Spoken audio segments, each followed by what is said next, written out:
Entremos de lleno con el que es sin dudas el tema del día, porque es la tapa de todos los principales diarios y es lo que muchos empiezan a preguntar. ¿Hasta dónde puede llegar esta guerra comercial? ¿Cómo puede impactar esto en los bolsillos? Primero, obviamente, de los más de 100 millones de mexicanos, de los casi 40 millones de canadienses, pero también en todo el mundo, porque estamos hablando del comienzo de una guerra comercial que termina teniendo impacto en todo el comercio global.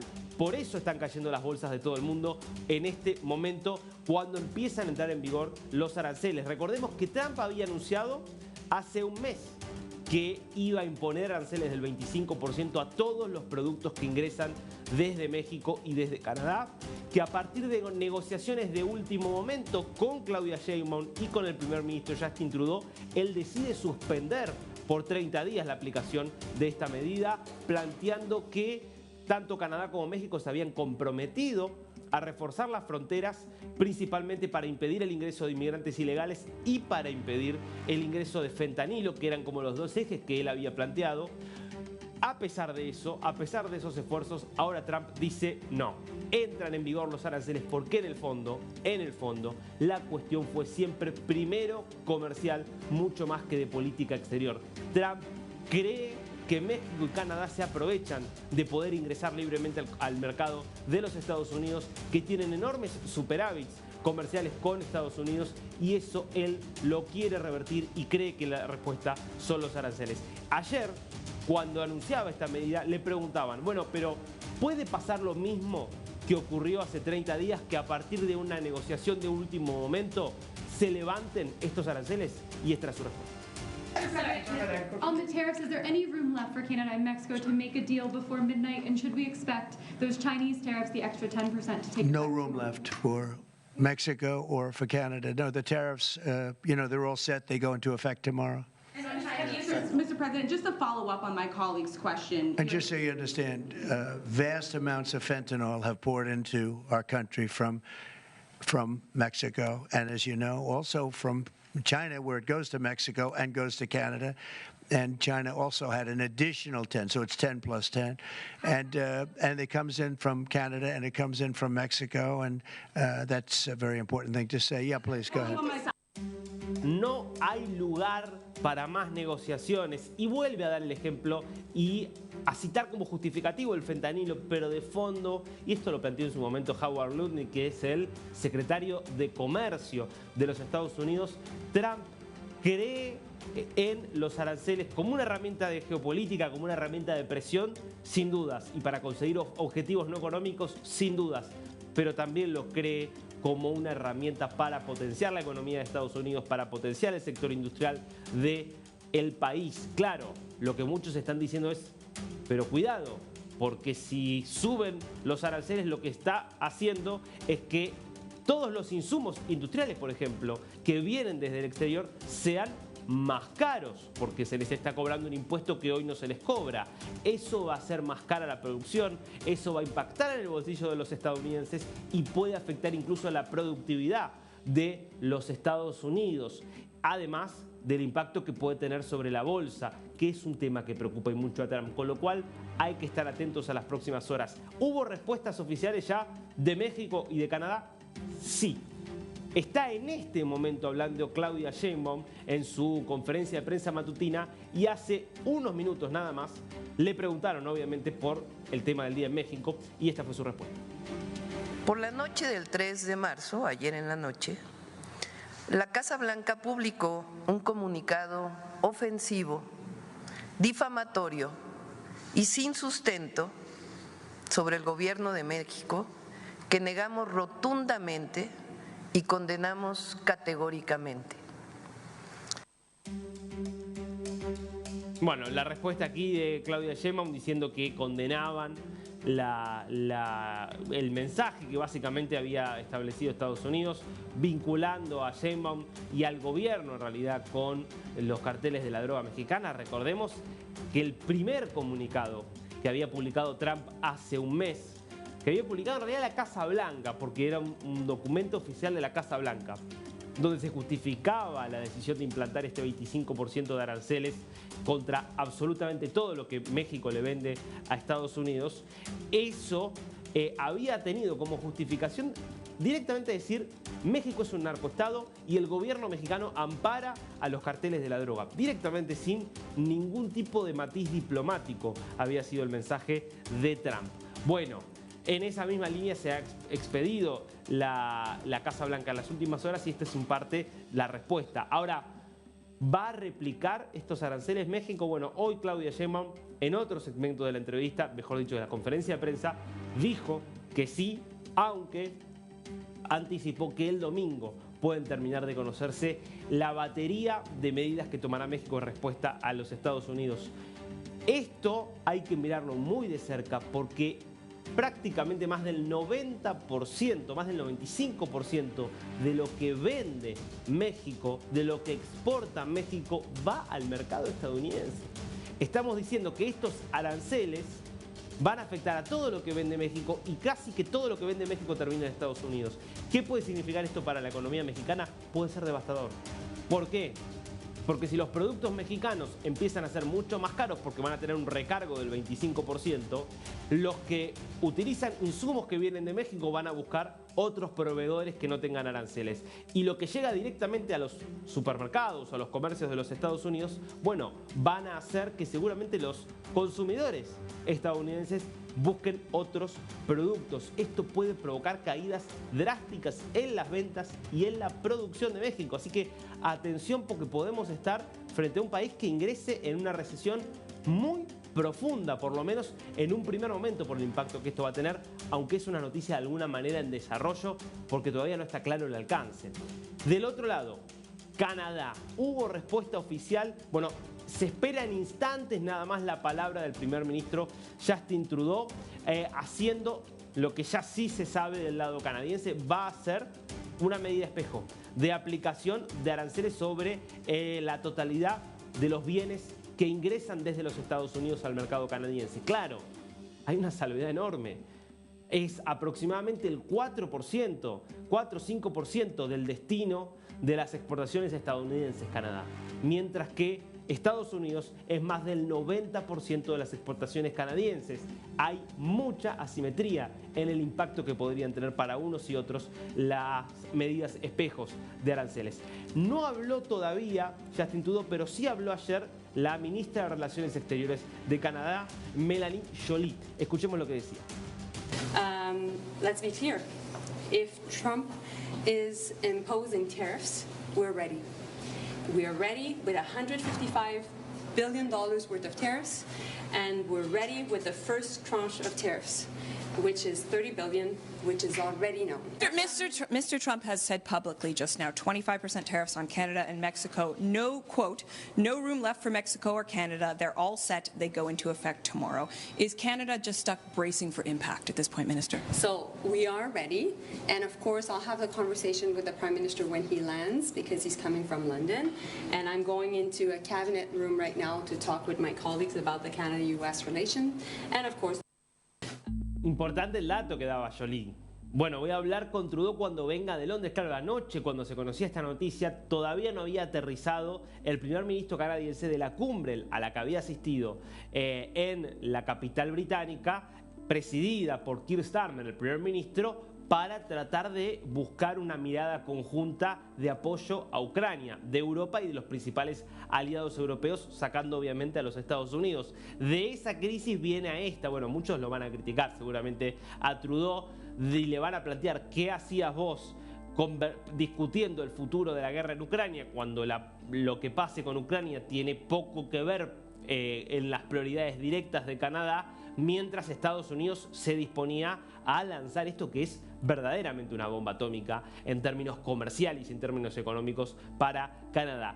Como si fuera poco, y esto es de último momento, acaba de hablar Donald Trump a través de su red social Truth Social sobre el caso canadiense, citando un ejemplo más de lo que él cree que es cómo Canadá perjudica y se abusa de los Estados Unidos. Fíjate esto, es de recién este mensaje. Canadá no permite que bancos estadounidenses hagan negocios en Canadá.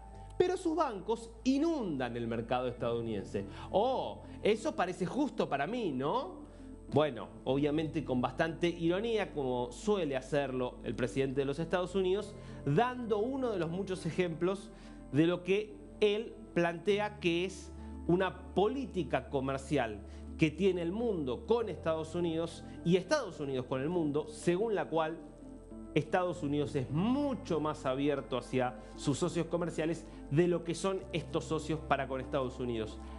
Algo de eso, que me perdonen muchos de los expertos en comercio que obviamente están en contra de los aranceles porque creen que el impacto general para el comercio mundial de que haya aranceles es negativo, y hay bastante evidencia en ese sentido, de que cuanto más libre sea el comercio, mayores perspectivas de que las economías crezcan, y eso está, insisto, bastante probado por la evidencia.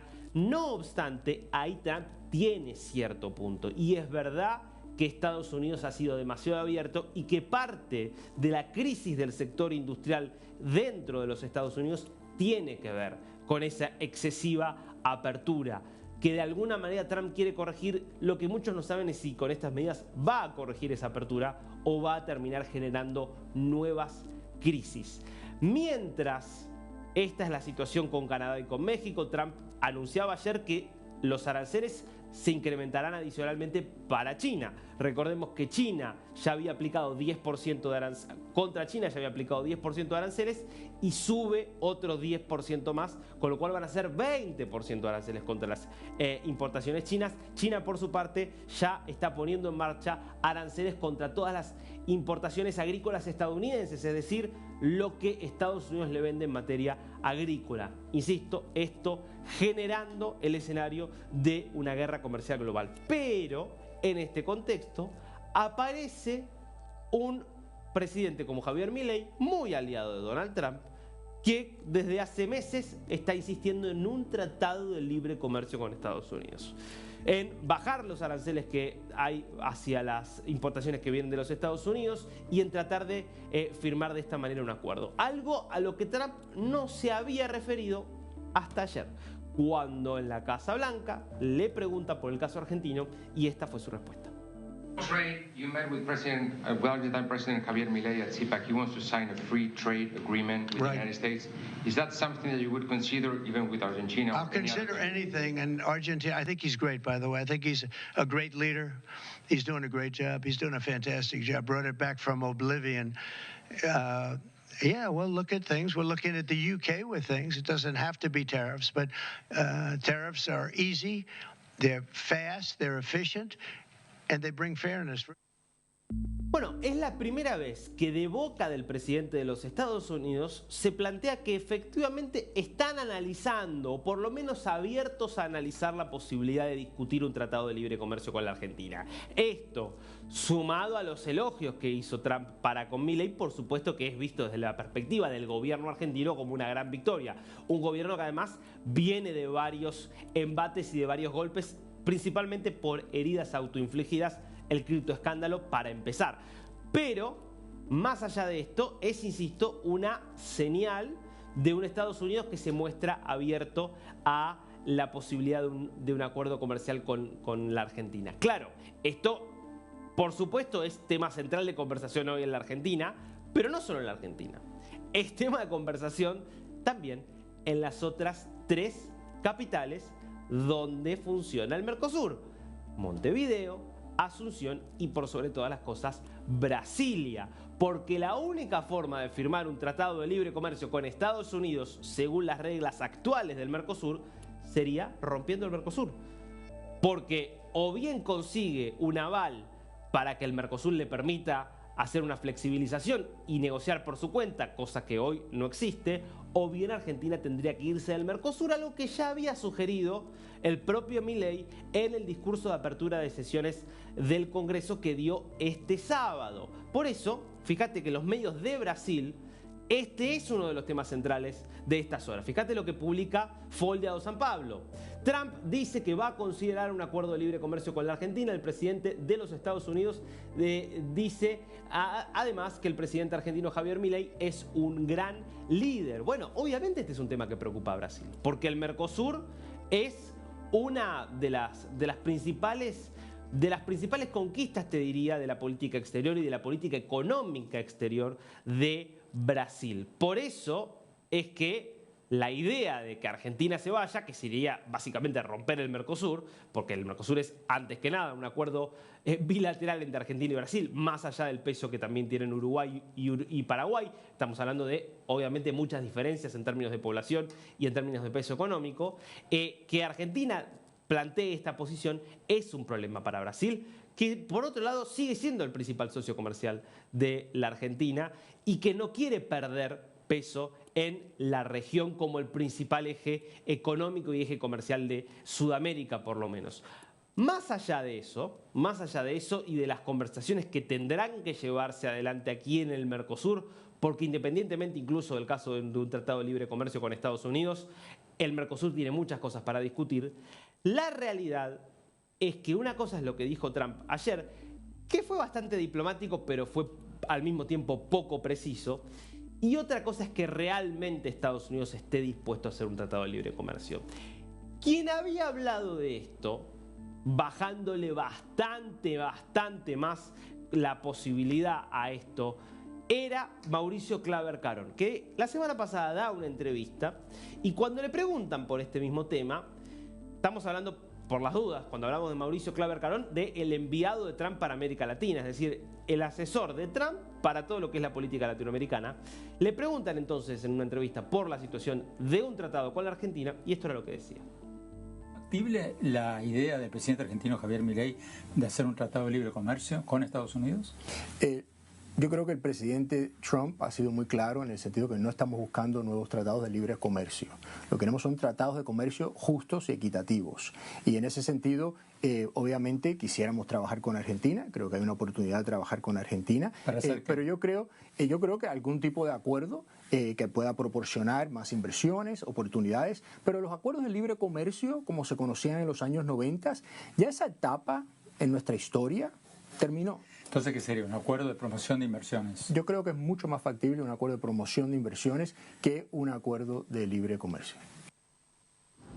Bueno, claramente diciendo hoy Estados Unidos no está mirando en acuerdos de libre comercio. Sí, un acuerdo de intercambio comercial, de atracción de inversiones, de promoción de inversiones, pero no está pensando en eso. Está bien, uno puede decir, Claver Carón dijo esto la semana pasada, Trump, con la imprevisibilidad que lo caracteriza, puede decir otra cosa. Ahora, si repasamos la historia de los tratados de libre comercio de los Estados Unidos, vamos a ver que efectivamente hace mucho tiempo que Estados Unidos no firma un tratado de libre comercio y que esos tratados se firmaron todos en una ventana de tiempo bastante corta. Son 14 tratados que incluyen a 20 países. Y mira, vamos a repasarlos rápidamente, desde el primero hasta el último. El primero es el Tratado de Libre Comercio que firma con Israel el 22 de abril de 1985. Primer país con el que se firma un Tratado de Libre Comercio. 3 años después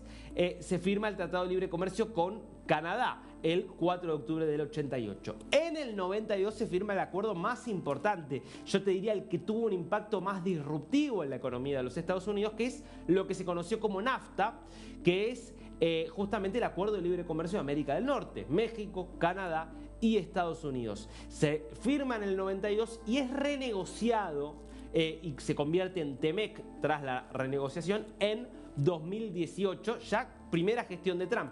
Es el mismo acuerdo con algunas modificaciones en pos de alguna manera, compensar algunas de las demandas más proteccionistas de Trump. Después tenés Jordania, fíjate que saltás al año 2000. Sigamos, después de Jordania, que es 24 de octubre del año 2000, tenés Chile, empiezan a aparecer varios latinoamericanos. Tenés Chile, que entra en vigor el 1 de enero de 2004. Tenés Singapur, que se firma el 6 de mayo de 2003. Tenés Australia, el 18 de mayo del 2004. Marruecos, el 15 de junio de 2004. Y después tenés el de República Dominicana más Centroamérica, así se conoció, que incluye a Costa Rica, El Salvador, Guatemala, Honduras y Nicaragua, que se firma el 5 de agosto de 2004. Fíjate que son todos en esos años. Tenés Bahrein el 14 de septiembre de 2004 y tenés Omán el 19 de enero de 2006. Y nos queda para la última tanda, otra tanda más también de latinoamericanos. Perú 2006, Colombia también 2006, Panamá 2007 y el último, ahora sí, Corea del Sur 30 de junio de 2007. Hace 18 años que Estados Unidos no firma un acuerdo de libre comercio y todos los acuerdos vigentes se firmaron en un lapso de 22 años, 1985-2007, que fue el periodo de auge y apogeo de la libertad comercial en el mundo, el periodo de auge de esta idea de que había un optimismo tan fuerte en el comercio y en que todo el mundo confluía hacia el mismo sistema y al mismo modelo económico, capitalista, liberal, etcétera, que se podían bajar las barreras arancelarias y plantear que todos comerciemos libremente. Ahora, estamos ante un mundo muy diferente. Ya desde la crisis de 2008 el mundo empezó a cambiar. Y ya no hay ese optimismo, por eso casi no se firman, no Estados Unidos, en el mundo ya casi no se firman acuerdos de libre comercio. Y si lo miráramos en presidentes, estás hablando de solo 4 presidentes que firmaron acuerdos de libre comercio. Reagan, Bush padre, Clinton, Bush hijo. En esas 4 presidencias se firmaron todos los acuerdos de libre comercio. Ni Obama, ni Trump, ni Biden firmaron acuerdos de libre comercio, con lo cual esto, que podría ser potencialmente muy beneficioso para la Argentina, me parece que está bastante lejos de poder concretarse, al menos en el corto plazo. Mientras tanto, ¿podemos ir en vivo a Canadá? Vayamos en vivo a Canadá porque la expectativa está puesta en la palabra de Justin Trudeau. Esta es imagen en vivo, ¿eh? Estamos justamente en Ottawa, la capital canadiense, y allí, en ese podio, en ese atril, va a hablar el primer ministro Justin Trudeau, recién regresado desde Londres. Ya escuchábamos antes a Melanie Joly, la ministra de Relaciones Exteriores de Canadá, anticipando que va a haber medidas de retaliación de Canadá contra los Estados Unidos, probablemente medidas espejo de aranceles contra las importaciones estadounidenses. Pero hay mucha expectativa porque estamos ya, sí, en la guerra comercial totalmente en curso, en marcha, porque lo que pasaba hace un mes era un simulacro, era Trump diciendo van a entrar en vigor aranceles que después se pusieron en suspenso a partir de las negociaciones.